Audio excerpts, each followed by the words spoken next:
I've been very favorable on Cliff, and Lourenco has been quite complimentary of my work, including in his response to my question. But I think you have to understand where probably Lourenco came from this morning. It was an inline quarter, but kind of, in fact, slightly above my numbers. The outlook didn't change. Guidance was reiterated. In fact, CapEx was tweaked modestly lower. And Lourenco turned this company around. When he took over as CEO, in my opinion, the company was in disarray. He delevered the balance sheet. He restructured contracts.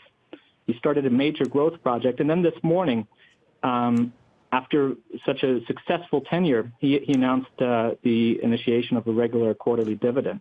And the stock is down. And I think, in my opinion, there was no good reason for that. And I'm sure Lourenco looked at the stock price at the time of the call, and it was irritated. And I assume some of my peers sent out research notes this morning, maybe pushing the stock in one direction, and then he probably took offense by that. So I'm just curious, Lucas, because I think that not many people here, at least on this set, would say that Lourenco doesn't have a right to say these things, except how he said it was kind of shocking for the CEO of a publicly traded company.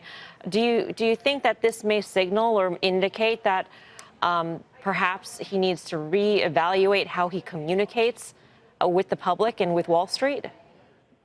So I would say I've known Lourenco now for quite a while, and I think we don't have this call here every quarter. I think today was an outlier. Lourenco's an outspoken guy. He's passionate about his business, and I think it was probably how the stock reacted this morning.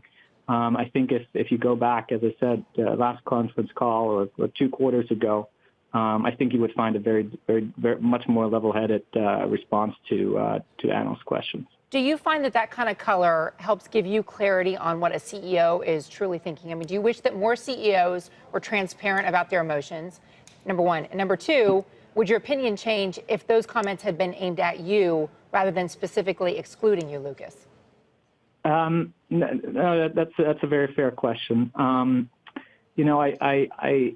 cover stocks. That's my job. And management evaluation goes into that. And I try to judge Lourenco first and foremost by what he does for the business. As I said, he's done a phenomenal job, and I think you can look at the stock price since he became CEO, and I think that will underline the point that I made. In my opinion, and I've said this many times, the company would probably have been bankrupt without him.